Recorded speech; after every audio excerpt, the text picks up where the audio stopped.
over 10,000 companies worldwide, over 3,000 companies in the North America. And I'd say a lot of those companies in North America, as Eric would know, I probably visited with most of those 3,000 companies. And somebody Googled me that day, said, what company are you with? And I said, I'm with all 190 of them. I said, which one do you want to know about? And I was just facetious. I said, you know, but it's really a lot of fun to know you had to check out a few to find the best. And you know, we have the best.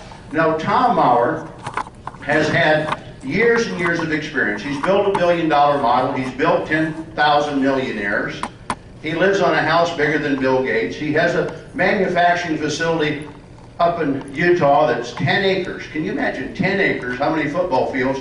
And you don't walk in and see one piece of stainless steel. It's absolutely stainless steel from wall to wall. And he makes billions of dollars worth of products for other companies, and billions of dollars worth of products for some of those 3,190 other companies. But he comes to us and says, my dream and my heart. He missed the call this morning. He was on the phone with Belinda Bond, 76-year-old, I think she's doing a book, Rich Mom, Poor Mom, or whatever, but her rich mom, Jewish mom, Harriet, Tom, she was more concerned about her MS or her problems this morning. Tom was spending time with a 76-year-old woman on the phone this morning. Give him that's your say who he has. Give him a round of applause. Everybody stand up and welcome our partner, Tom Mower Sr.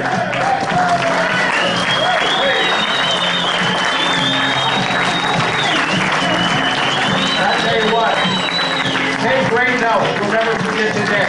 Tom, welcome to St. Louis. We're happy to have you here in St. Louis, Nebraska. Thanks, Dan. Here you are. St. Louis and Cowboy Jones, right? Got it. Well, welcome everyone. If you notice one thing, most people in St. Louis aren't here today. Now, what does that mean? Good for us. Good for you. You got it. That's exactly right. Well, I'm going to take my cowboy hat off because I get a little hot sometimes when I get speaking up here, and I think I'm wired. So we'll just hang that right there. I can be like Dan, a little thinner. But I flew in yesterday. It took me 2 hours and a half to get here from Utah. So it's not long to get here. So in 90 days, wouldn't it be fun to have 500 or 1,000 people here? You can do it. Yeah, you can. In my previous company, and I built a company that was $1 billion company, 5th largest in the world in network marketing, and I did it without ever having been a distributor in a network marketing company. So I think that's pretty unusual. I don't think hardly anyone's ever started a company and never been in the industry and able to do that. But I did it based upon some simple, basic principles that I still follow today, that I want to help people to be able to, if they're of a mind to do the same, to duplicate. We need a goal, we need a plan, and I want to help people to achieve what they want in life. Now, there'll be lots of different things you want in life. Some things you may want more than others, and sometimes it's difficult to get. Just a month ago, after a 3-month visit, I was able to send my mother-in-law back to Moscow, and that was really an achievement. I worked very hard to make that happen. And last week, she came back for another visit. So sometimes it takes a lot of effort to make it stick. But anyway, with this business, I looked at myself, and I grew up in Utah in a little mountain valley, and we lived out in a slab-side house. I don't know if you know what slab-side is, but when they cut a log, you know, there's the bark and the logs around, you have to cut it square. So the first cut's the slab, and they throw it in the slab pile. And usually they just burn it for something or whatever, but my grandfolks made a house out of it. So we had a slab-side house, and it tells you one thing: we didn't have much money.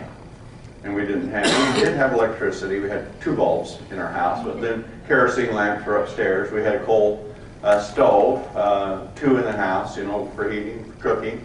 We had a well with a bucket in it. And for those of you that don't know, some people here will realize that, but at that time, you never had refrigerators, so we kept anything that was perishable was in the bucket lowered down in the well because the water was cold, and so that was sort of your refrigerator. Well, and outhouse, and I'll tell you what, if it wasn't for Sears Roebuck catalogs, we'd have been in big trouble out there, because it was long before the day you could afford to buy TV.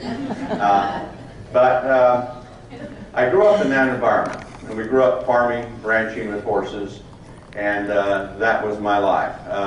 Not a lot of communication. I remember the old phones that we had. We lived way out, and it was one of these where it was on the phone, and you would pick it up, take the receiver off, and speak into the on a box. You'd crank it. The operator would come on, you'd tell them who you wanted. Give me Mabel, you know, and they'd dial up Mabel for you. And you sit there, and the phone would start ringing. You're on a party line, and they'd hear so many longs and so many shorts. And I remember my grandpa folks saying, "Yeah, that's so and so." You know, they knew who all the rings were. They would listen to them.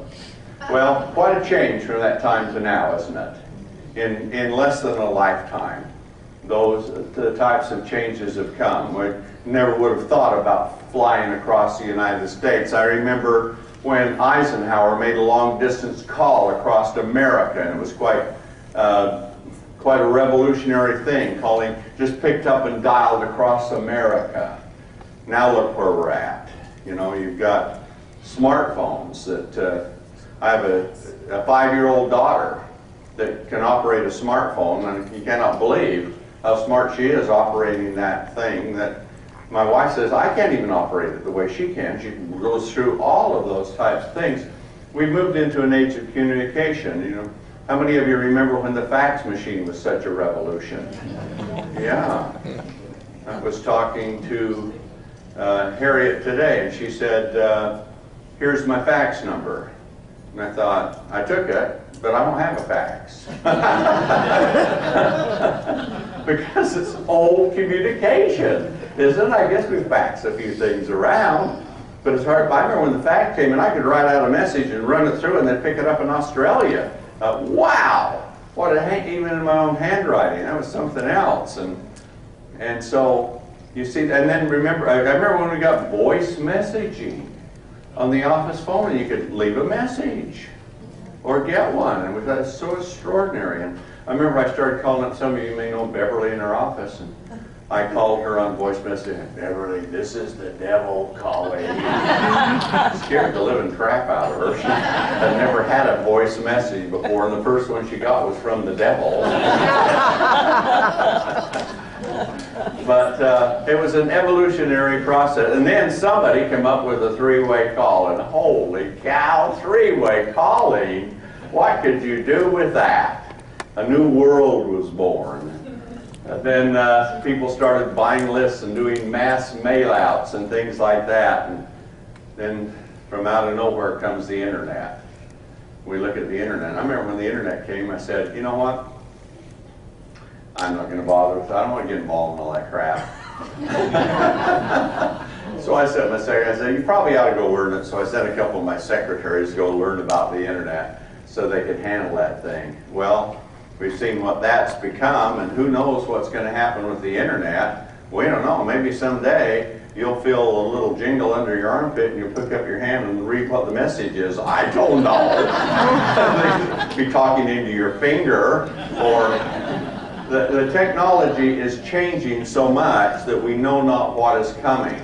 But we do have tools within our reach right now that are spectacular for communicating the message with it. And so when you think about what we can do now to what we used to could do, the dynamics are tremendous. But the one thing that will stay with this is a people-to-people business, person-to-person. Belly to belly can't be beat, but you can't get to the numbers so much as you could before, so you can do a lot of things. But some of the fundamentals that people like to buy from people they like, right?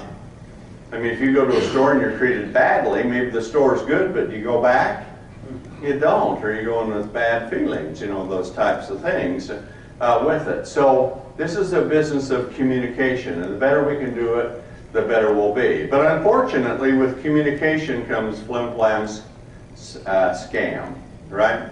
And unfortunately in this industry, there happens to be a lot of it. But tell me where it is not. What industry does not have that? Look at the car advertisements with that ugly little green lizard running around. It about drives me crazy. Doesn't it drive you crazy? I don't think anyone looks at that lizard with fondness. I guess it's a gecko, you know, whatever it is. I like to gecko it. But the idea of it with, and people are listening to it, and you look and they flash the numbers and their rates are so much less than theirs, and then comes the guy from Allstate, and his insurance is the one you can count on, and these people have saved this much money. And then here comes Nationwide, you know, with what they're doing, and you see all of these things that are going on, and who do you believe? I guess you have to go in and you have to research it and you have to see. And yet you'll have people coming into network marketing with the same kind of thing. They found this wonder juice. It came from a valley you've never heard of, from a fruit that may not have ever existed until they found it. And apes lived to great lengths of time. And they were swimming through the trees like Dan down on the farm, chasing turkeys and catching fish and, you know, running around like primates. And they lived so long, they did so much, and wow, and it's Hyundai water. You know, I thought Hyundai was a car, but nonetheless, it's Hyundai water, and you can drink it and live forever. And you have this antioxidant, which is the highest auric value ever known to mankind. And you've never heard the word auric. And so they tell you what auric is, and once they tell you, you still don't understand it with it. And so what's the whole thing about it? It's they take people, and because we're not necessarily in that industry, they confuse us. And they tell, and you sit down. I had a couple come in from Germany, and they have a gigantic organization worldwide with one of the largest network marketing companies in the world. And they came in to look at our company because of communications, people talking to them. They've been searching for one because they're so unhappy with the giant company that they're in because they had lost their icon and it had become corporate. And the more corporate, you know how it is.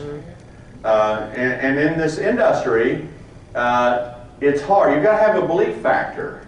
But a lot of times the belief is false belief. And so people will catch you, but they said, we've been to many companies trying to fight. We want to believe, we want to buy into it, we want something that we're going to do, because what's happening with this corporation, once they've taken over, they're making things so difficult for everyone, and they're cutting and doing these kinds of things. The excitement is gone from the business, and they're a business that their business is for themselves. And so they said, we've gone to a lot of network marketing companies looking around, and as they sat there with me, they said, you are the only company that we sat down and went through that has talked about products.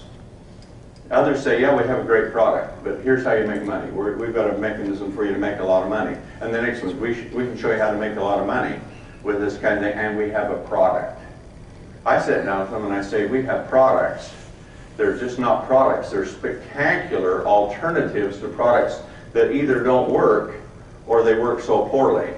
They're overhyped and they underperform. And so our fundamental is building products. We build the most spectacular products in the world, and I've chosen network marketing because you can't advertise it. Can you? How can you advertise it? How many big skincare products are there in the world? Estee Lauder, Clinique, Lancome, you know, all of these.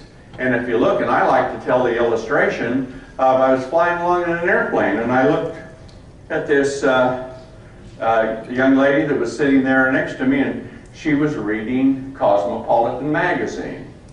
You know, I thought she should have been reading Field and Stream or Outdoor Life or something like that, but she was kind of screwed up and into the wrong thing. She was reading Cosmopolitan, and she flipped it open, and there was a page, and it had a picture, and it had one line. And she just kept looking at it and looking at it.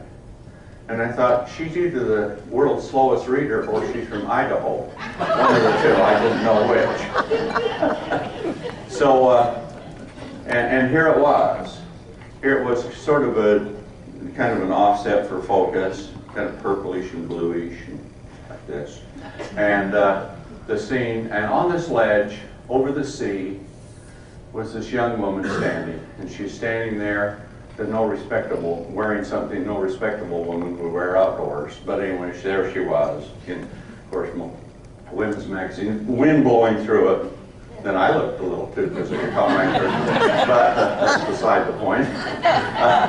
So she was standing there, and it said underneath that she has never had to worry about skin. She has flawless skin for all of her life. And I thought, well, at 19 years old, that's probably true. What I'd like to see is I'd like to see that ledge, and I'd like to see her grandma that's used that same products come up. She wouldn't have anything that immoral to wear. She'd come up with a flannel nightgown and she'd walk up the edge of that thing, look out over that. She'd have more cracks in her face than that ledge she was standing on, because those products don't work. They make you older, not younger, and they're the most serious health hazard. That's the truth of that article. But what was that girl looking at? The perception, the beauty, the ideal that she wanted. But the reality is just the opposite. It's slow death by toxins when you're using skincare products. And many personal care products fall within that category of having some of the most serious health-damaging products in the world. What kinds? The kind that disrupt your endocrine system. The kind that a mother pre-pollutes the baby before she's born. There's 230 toxic chemicals about on an average in the umbilical cord blood that is feeding your baby. So before it's born, it's pre-polluted. Have you heard recently now they're concerned about babies being born that are addicted to pain pills when they're born? They're addicted because their mothers are taking them. And now babies being born that their sexual development is affected. Girls are more feminine and boys are more feminine. The reason why is these ingredients in shampoos are endocrine disruptors and estrogen mimics. So when the brain is developing it, it is overdeveloping the feminine side and suppressing the masculine side. So men are not men that they used to be. And are they? I can tell you a simple test why they're not. Sperm count. Not the kind of thing we sit there at 9 and count, but it's the kind of thing that in 1950, in a milliliter of fluid, there were 100,000 sperm. Now there's 5,000 on average. That's a 95% reduction in men. And infertility has gone right down. And why? I'll tell you why. There was an article in the Wall Street Journal, of all places, on a back page, and it said, "Shame on shampoo," because it is affecting the virility and the androgenic systems in men, because it's an estrogen mimic. But not only are the ingredients in shampoo that, let me tell you what else is. The bottles that they come in. Watch him with that hat, will you? Okay, so anyway, the bottles they come in. Anyone drinking bottled water? You're drinking chemical water. What's in that plastic is leaching out into your body, and they are endocrine disruptors. They're cancer causing. They can affect the development of children's brains while they're growing. They can keep children's eyes from developing properly. There's a study, anybody from Georgia here? Well, the Georgia School of Medicine did a study for the Institute to Prevent Blindness, and on hair shampoo. And they said the most common ingredient in hair shampoo, the Institute of Blindness said, we'd like a study to see if it affects children's eyes. And when it was done, it says, yes, it can keep children's eyes from developing properly, and it causes cataracts in adults. Now, why would the Institute of Blindness ask the University of Georgia School of Medicine to conduct a study on that? Because the product denatures proteins. What does that mean? It breaks them down, it corrodes them, it eats them. Why? And the company selling it said, well, it's made out of coconut soap, it's natural. Sure, to start with, and then they react it with sulfuric acid. That's battery acid. Then they take it to the other end of the pH scale and they react it with lye, caustic soda. So lye and battery acid with coconut soap, what do you think you got? A corrosive cleaner, you see? I used to sell it when I made industrial chemicals. I made products that would clean up slaughterhouses and break down the proteins and the fats and clean garage floors and degrease locomotives and caterpillars with the same thing that you're brushing your teeth with and shampooing your hair and taking a bubble bath in, if you can believe it. And so, but they want to make it foam a little bit more. So they put some agents in it to make it foam, because you want lots of foam if you're in a bubble bath, right? Well, when you do that, it's ethoxylation, and it creates one of the world's most potentially harmful, dangerous ingredients, 1,4-dioxane. You don't know what it is. It's not listed in the bottle. It's kind of a tramp ingredient, kind of along for a free ride. See? And so what it does is it's created in the process of doing it, and because it is, you don't have to list it. But it's the ingredient they're so worried about that's in Agent Orange, where all the Vietnam vets are getting cancer. And when you have a bubble bath, you're having a cancer bath. And of course, most men don't have bubble baths, but women do. And so what does it do? It overdrives the estrogenic receptors in your body. And it's 400 times more stimulatory than estrogen. And so if you develop a breast cancer, it drives breast cancer like crazy. And they just did a study, and they found out in breast cancer cells, 94% of them have parabens in it, and that's a preservative used in most cosmetics, but 100% have got dioxane in them. And that comes only sources, personal care products that you're having, that you're using. How does that? Does this sound like a nutritional show, or a show for you, a presentation for you to make money, or does it sound like the Chamber of Horrors? And yet your bathroom, if you don't smoke, is the most toxic environment you're into every single day. You put more products into your body that are harmful from the bathroom than you do through the rest of the day. All the food you eat, air you breathe, water you drink, or anything does not even begin to come close to the toxic overload that you get from products in your bathroom. Now, I tell you that, and I'm going through it, and there's lots more you can get on our site, and you can see SISEL SAFE. Does it scare you, or do you think it's just me saying that? Well, you may not think it's just me because I'm here, and you're being polite, or you believe. But here's the point. The science is there to back it out. I'm not talking about things I've made up. These are scientists that are saying it. And Dr. Samuel Epstein from the University of Chicago, he's head of their Department of Environmental Science. He's also a Brit. He's from England, and he's over their agency there for environmental science. And he says the single greatest polluter of the human body is personal care products. And with that, he's also come back and said, he's head of the Cancer Prevention Coalition. And so he's the head of it, the founder. And he came out and he said, and he's got it in a book, he said, Tom Mower, he says, has done more to help people understand the harmful effects of personal care products than my Cancer Prevention Coalition has been able to do. Thank you, but thank yourself. Because how am I able to do it? Through you who care. Because you have a business opportunity and a product alternative to use to believe in. And so you spread the word, see? And so instead of just like, how many saw this article in Wall Street Journal, shame on shampoo? Just me, none of you. Because it was on a back page and was only that big. And don't you think you ought to know that your shampoo keeps your children's eyes from developing properly, or suppresses the sexual development of the boys and overdevelops the girls? Don't you think you should know that? And you know that it is the major cause of estrogenic-driven cancers? From brushing your teeth, showering, shampooing. 60% of those product ingredients in shampoos go in your body. 60%. So what do you think they're doing there? Good or bad? So anyway, I tell you that because here's the point. What's the first rule of medicine? Do no harm. Okay?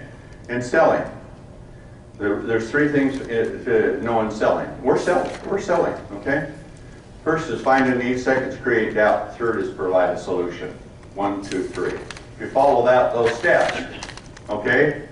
So, if the greatest health hazard in the world is personal care products, well, the worst one's smoking, okay? Can I see by a show of hands how many people here don't smoke? Most of you, okay? So that eliminates from you the single greatest health hazard. How many of you here don't bathe?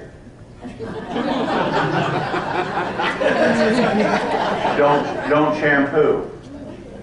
Don't brush your teeth or tooth. Okay? See? Just Dan. He's the only one. So think of how big that market is. We don't smoke. Most of us don't smoke, but we all use all those products.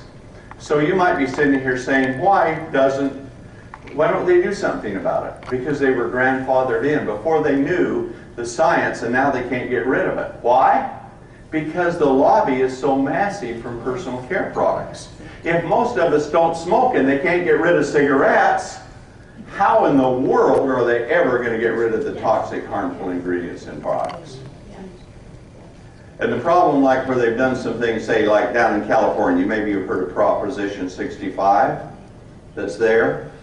Proposition 65 is California's way of addressing harmful ingredients. And in doing so, what they've done is they've created a huge track for lawsuits. And so lawyers are suing everybody about everything. If they can find anything that violates Proposition 65, they sue people. And they sue them even for nuisance value. We've been sued on Proposition 65. We've been sued where it's been wrong with it. But they figured we'll pay them at least $25,000 to go away, see? So they just crank money. So here's my point. So what do we do when government regulates? Well, for a lot of things, it just does so much damage, doesn't it? I don't care if you're Republican, Democrat, Libertarian, Independent, whatever it else. Government does a poor job of governing, don't they? Amen. And they're self-serving, and they're sucking us dry and feeding off us. And then things come along, and I mean, you can look at the economic crisis that we're in today. Where did it start from? Well, I tell you where it started from. The thing that happened, it started back in the Clinton era with Republican Congress. How was that for an oxymoron, you know? And they created this thing so they could do more housing, make housing more affordable. But then along the way, somebody took a look at it from the business world and, ooh, here is a big crack we can get through, and we can overprice houses and sell them to people with low financing, and then when it gets to a certain point, it jumps up and the value of the house is here and the loan is here. And in the meantime, we bundled bad mortgages together, made a fortune selling it out, and the bubble went up until it burst. So who's to blame? Republican Congress? Clinton? Bush? Obama? Government. That's the answer. Government's to blame. Say with it. Now we need some things to protect us from some things, but we don't need all of that crap.